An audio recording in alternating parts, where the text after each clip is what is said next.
மணப்பெண்ணின் பிரத்யேகமான திருமணம் Vivaha Chennai silks. MCR Pure Cotton Club, formals and casual shirts. ரகங்கள் பலவிதம், ஒவ்வொன்றும் உலகத்தரம். தமிழக உற்பத்தியில் உங்கள் அனுஜ் ஸ்டைல்ஸ்.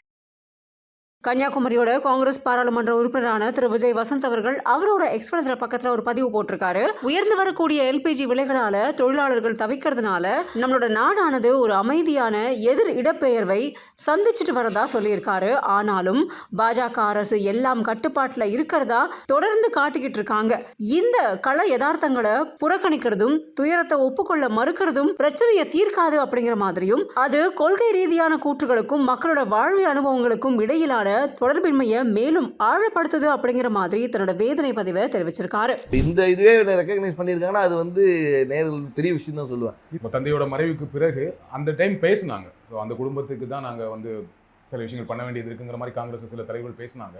ஸோ எளிமையாக நடந்துருச்சு அவங்களுக்கு இந்த சீட் வந்தது இல்லை அப்படின்னு நம்ம சொல்ல முடியாது. ஏன்னா அதாவது அப்பாவோடைய தொண்டு காங்கிரஸ் கட்சிக்கு பார்த்தீங்கன்னா ஈடு கொடுக்க முடியாத ஒரு தொண்டு.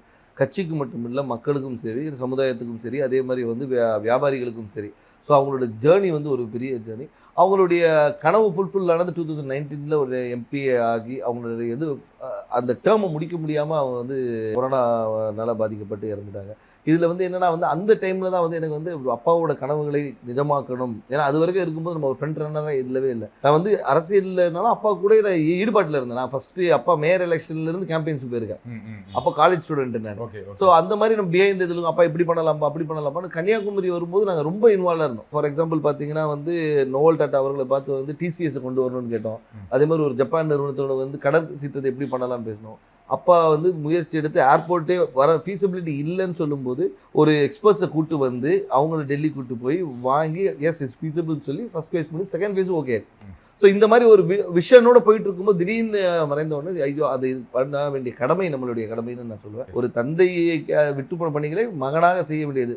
அது குடும்ப ரீதியாகவும் சரி, வசந்தன் கோவாக இருந்தாலும் சரி, சமூக பணியாக இருந்தாலும் சரி இது எனக்கு செய்ய வேண்டிய கடமைன்னு தான் எடுத்து. உங்களுக்கு அந்த கடமையை அதை நம்ம பண்ணணுங்கிற ஒரு ஆசையும் கடமையும் இருக்கு. பட் கட்சிக்குள்ள அதை முழுமையாக ஒத்துக்கிட்டாங்களா? கட்சிக்குள்ள முழுமையாக ஒத்துக்கிட்டாங்கன்னா நான் மறைந்த பின்பு நான் உள்ள வரல. அதுக்கு முன்னாடி பார்த்து ஏஐசிசி மெம்பராக இருந்திருக்கேன், ஆர்ப்பாட்டங்களில் கலந்துருக்கிறேன், நிகழ்ச்சிகளில் கலந்துருக்கேன். ஏன்னா அப்பா ஃப்ரண்ட் ஹேண்ட் இருந்தாலும் நம்ம தெரியல. நிறைய பேர் கேட்டாங்க நீங்கள் கட்சியில் என்ன இருந்தீங்க சார், நான் இதில் இருந்த பாருங்க அப்படின்னு ரெஃபரன்ஸ். ஓகே நீ இருந்திருக்கீங்களான்னு ஒரு இப்போ அப்பா மறைவு பின்பு நம்ம தெரிஞ்ச உடனே ஒரு லைம் லைட்டில் வந்த மாதிரி. நடுவில் கார்த்தி சிதம்பரம் அவர்கள் கன்னியாகுமரி தொகுதிக்கு பிரியங்கா காந்திக்கு விருப்ப மனு கொடுத்தாரு இல்லையா? அப்ப எப்படி இருந்துச்சு அது? அப்ப எனக்கு என்ன தோணுச்சுன்னா, ஓகே கட்சிக்குள்ள அதுக்கு முன்னாடியே பேசிட்டு இருந்தாங்க, விஜய் வசந்துக்கு தான் தொகுதி கொடுக்க போறாங்க அப்படின்னு பேசிட்டு இருக்கும்போது இந்த ஒரு நிகழ்வு நடந்தது.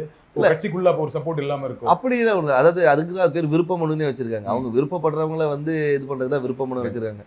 ஏன்னா அப்பா போட்டியிடும் போது ராகுல் காந்தி அங்க போட்டியிடும் சொல்லி விருப்ப மனு கொடுத்தவங்களும் இருக்காங்க.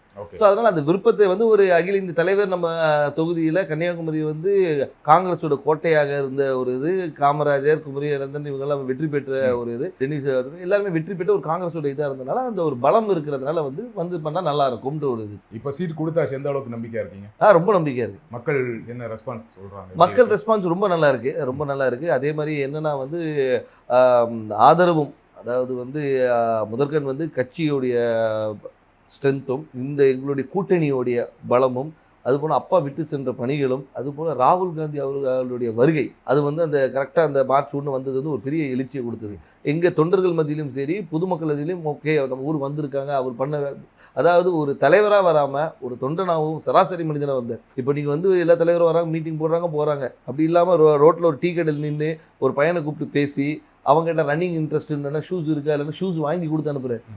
ஸோ இந்த மாதிரி ஒரு பர்சனல் கனெக்ட், திடீர்னு போய்ட்டு ஸ்கூலில் போய் தண்டனை எடுக்கிறாரு, இன்ட்ராக்ட் பண்ணுற ஸ்டூடெண்ட்ஸோட. அதே மாதிரி பார்த்தா இதுக்கு முந்தின இதில் நெசவாளிகளும் சரி, விவசாயிகள் இன்ட்ராக்ஷன், மீனவர், அந்த மாதிரி எல்லாரோட கனெக்ட் பண்ணும்போது நம்மளோட ஒருத்தர் அவர் அப்படின்ற ஒரு அஃபினிட்டி வருது. அது போக மட்டும் இல்லாமல் இப்போ ஆளுகின்ற பிஜேபி அரசு மீது உள்ள எதிர்ப்பும் அதிருப்தியும் கூட ஒரு பெரிய பலமாக இருக்கும். கன்னியாகுமரியில் பிஜேபிக்கு கொஞ்சம் ஸ்ட்ராங் இல்லையா?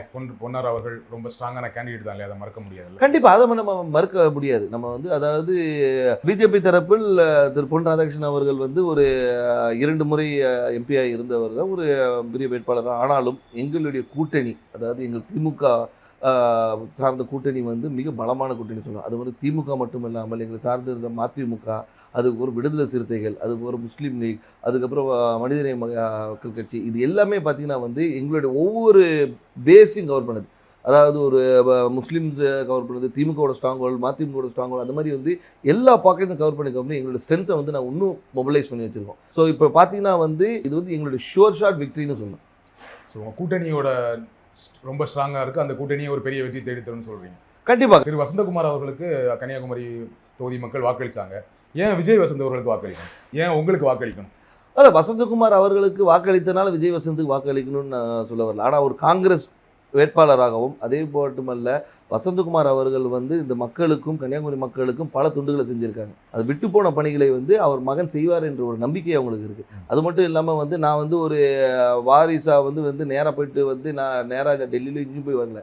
அடுத்த நாளே மக்களை சந்தித்தேன், மக்களோட இருந்தேன், எல்லா நிகழ்ச்சிகளை கலந்து கொண்டு எல்லாரோட நிறை குறைகளை கேட்டுட்ருக்கோம், மக்களாக இருந்தோம். அது ஏன்னா எடுத்தவொன்னே அக்செப்ட் பண்ணிக்க மாட்டாங்க. கேட்குற கேள்விக்கு தான் சொல்கிறேன், அதை அக்செப்ட் பண்ண வைக்கிறதுக்கு நான் ஒர்க் பண்ணேன். ஸோ அதனால் வந்து அப்பாவுடைய இடத்தை வந்து மகன் வந்து நிரப்பார் என்ற நம்பிக்கையை அவங்களுக்கு கொடுத்தேன். அந்த நம்பிக்கையை வந்து எல்லார் மேலேயும் பெருசாகவே இருக்குது. அதனால் வெற்றி வாய்ப்பு ரொம்ப நல்லது. குமரி மாவட்டத்தில் வரீங்க, ரொம்ப படித்த மாவட்டம், ஆனால் அங்கே நிறைய பிரச்சனைகளும் இருக்குது. அதை கரெக்டாக ஐடென்டிஃபை பண்ணியிருக்கீங்களா? என்னென்ன திட்டங்கள் வச்சுருக்கீங்க? கண்டிப்பாக. அதாவது வந்து நீங்கள் கன்னியாகுமரியை பொறுத்த வரைக்கும் பார்த்தீங்கன்னா வந்து இந்த மிக்ஸ் ஆஃப் ஆல்னு சொல்லலாம்.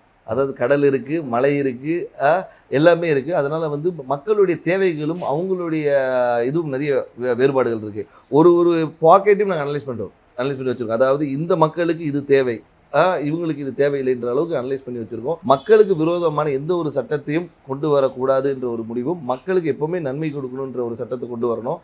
அவங்க மக்களுடைய வாழ்வாதாரத்தை உயர்த்துகிற அளவுக்கு என்ன செய்யணுமோ அந்த திட்டங்களை கொண்டு வந்து. எனக்கு தெரிஞ்ச வரைக்கும் குமரி மாவட்டத்தில் வாழ்வாதாரம் ஓரளவுக்கு நல்ல வாழ்வாதாரம் இருக்கும், எல்லாமே படித்தவங்களாக இருப்பாங்க, வேலையில் இருப்பாங்க.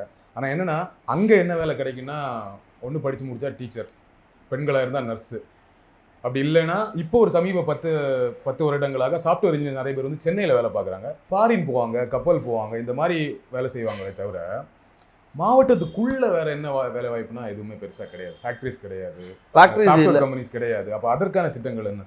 அதற்கான திட்டங்கள் நிறைய கொண்டு வர திட்டங்கள் நிறைய இருக்குது. ஏன்னு சொல்லிங்கன்னா வந்து நீங்கள் சொல்கிற ரிக்குவயர்மெண்ட்ஸ் மட்டும் பார்த்தீங்கன்னா வக்கீல்களும் நிறைய இருக்குது, டாக்டர்ஸ் நிறைய இருக்கிறாங்க. நீங்கள் சொன்ன அது நர்ஸ் டாக்டர்ஸ். அது மட்டும் இல்லாமல் வந்து லிட்ரஸி ரேட் அதிகம் இருக்கிறதுனால வந்து இவங்க பல இடங்களில் ஸ்ப்ரெட் பண்ணியிருக்கிறாங்க. ஸோ அது மாதிரி தொழிற்சாலைகளை கொண்டு வரது வந்து ஒரு சில பாக்கெட்டில் கொண்டு வரலாம். நீங்கள் பார்த்தீங்கன்னா நீங்கள் தொழிற்சாலைகள் வந்து ஒரு இடத்துல கூட, அதே மாதிரி கடற்புற கதை வந்து டெவலப் பண்ணுறது என்னென்ன கொண்டு வரணும். ஸோ தொழிற்சாலையை கொண்டு வருது. அதனால வந்து ஒவ்வொரு ஊர் இப்போ பார்த்தீங்கன்னா ரப்பர் ஃபேக்ட்ரி இருக்காங்க, ரப்பர் ஃபேக்ட்ரியை வந்து நம்ம டெவலப் பண்ணலாம்.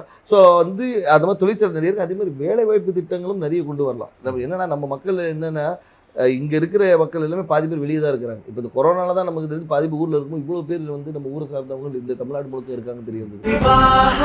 மணப்பெண்ணின் பிரத்யேகமான திருமணம் Vivaha Chennai silks. MCR Pure Cotton Club Formals and Casual Shirts. ரகங்கள் பலவிதம், ஒவ்வொன்றும் உலகத்தரம். தமிழக உற்பத்தியில் உங்கள் அனுஜ் ஸ்டைல்ஸ்.